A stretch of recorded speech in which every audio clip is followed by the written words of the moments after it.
something new and really different today. How about this? This is the latest creation of mine, I guess, from Bluesman Vintage. Take a look at this. This is basically a one-of-a-kind deal.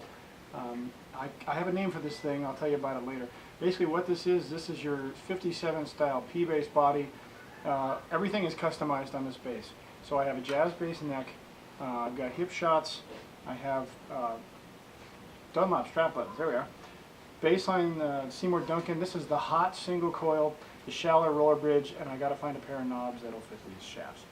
Anyway, so if you just, again, take a look at this. Some of you have seen the pictures of this thing just as it was being painted and whatnot, but check that out. It's pretty crazy. You'll also notice that there's not any relicing on this bass. John and I went over this, and I didn't want a relic bass. I wanted something different. So we went ahead and just got a nice finish, and it doesn't look like it's anything but brand new, because it is. So we don't have aged hardware or any of that kind of stuff. This thing is really resonant, and we weighed it. It is 7.4 pounds on the scale. Just hanging scale, there it was, 7.4. All right, a couple things to be aware of with this. All right, it's a single coil, it's a P bass. It has a very aggressive tone. If I back the tone knob down,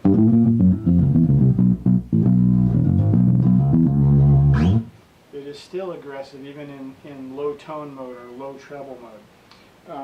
One of the things that makes these so resonant, as you've seen if you watched my video with the pink wife bass that I had, and some of the jazz bass style videos, the jazz style bass if you want to call them that, John puts inserts in the neck.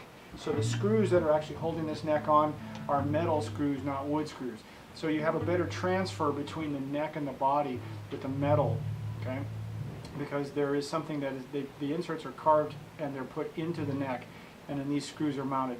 Also, the neck pocket on the bass is, when he does this, he's very particular about how tight the neck pocket should be. So the transference of the tone and the vibration from the neck to the body is just incredible. I've only seen one other builder do it. It's a British builder. Most of you know I had one of the basses in my other video stash. Anyway, again, this is something that I had made. This is a custom job. John is not adverse to doing custom jobs. You have to ask him if you want something special. And I usually source my own parts for certain things like the bridge, the pickup, because I know what I'm hearing in my head. This bass will be on tour shortly. As I said earlier, I made a nickname for this bass. I don't name my basses, but this one is called Indian Funk. And it's not because it's stinky, not because it's goofy or funky like that. It's just the fact that the band I'm going out with is Native American. And so the Native American sound with a buffalo drum and all the cool stuff that goes with that, I felt like I needed a bass that would match. And this is it. So for playing funk with the Native Americans, I call this the Indian Funk bass. If you are curious about this, ask John, bluesmanvintage.com.